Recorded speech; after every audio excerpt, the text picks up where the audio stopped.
ha puesto bigote con la rotuladora. No, un segundo, espera. Que cómo me pongo esto. Ya está, está preciosa. Pero ¿esto es así o no? Sí, sí, está bien. Vale, ¿No te va. pongas nerviosa? Tranquila. Va. Buscarte a ti misma en internet. Si tú crees que Rebeca lo ha hecho y si Rebeca crees que Inés lo ha hecho. ¿Ya? Sí. Sí. Perder o dejarte el teléfono y no recuperarlo en algún sitio. No. Eso es mentira. Hombre.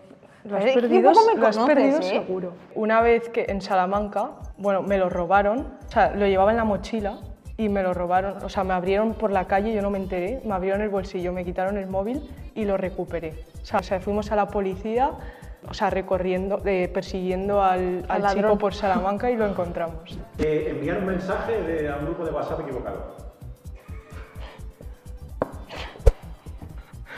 Es que yo soy una maniática porque me archivo todas las conversaciones menos los grupos, como por ejemplo que más usamos, que es el del equipo. Y alguna vez sí que me ha pasado de estar hablando con mi madre o tal, así más coloquialmente, y enviar un mensaje al grupo pero enseguida borrarlo, ¿sabes?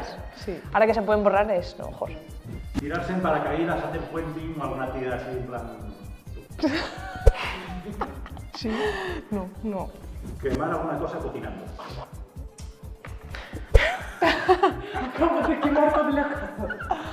Es que el horno de nuestra casa está como... Sí, será eso. Hombre, tú lo sabes, ¿eh? Sí, Si lo pones a 200, pues es como si tuviera 300. Entonces, las cosas no se hacen en 5 minutos en el horno de casa. Yo ahora ya menos, pues ya soy más experta. Dar un nombre o un número de teléfono falso en una discoteca.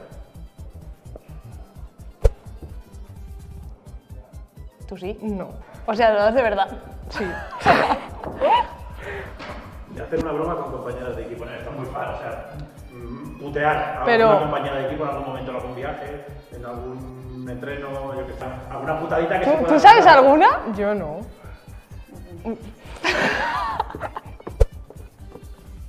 No, es que a mí no se me ocurre ahora. Hacer stickers de alguna compañera de equipo. Yo de Tesi tengo un montón. Y de Lore. De Lore. De Lore la que más. De Lore, ojo de Tesi, ¿eh?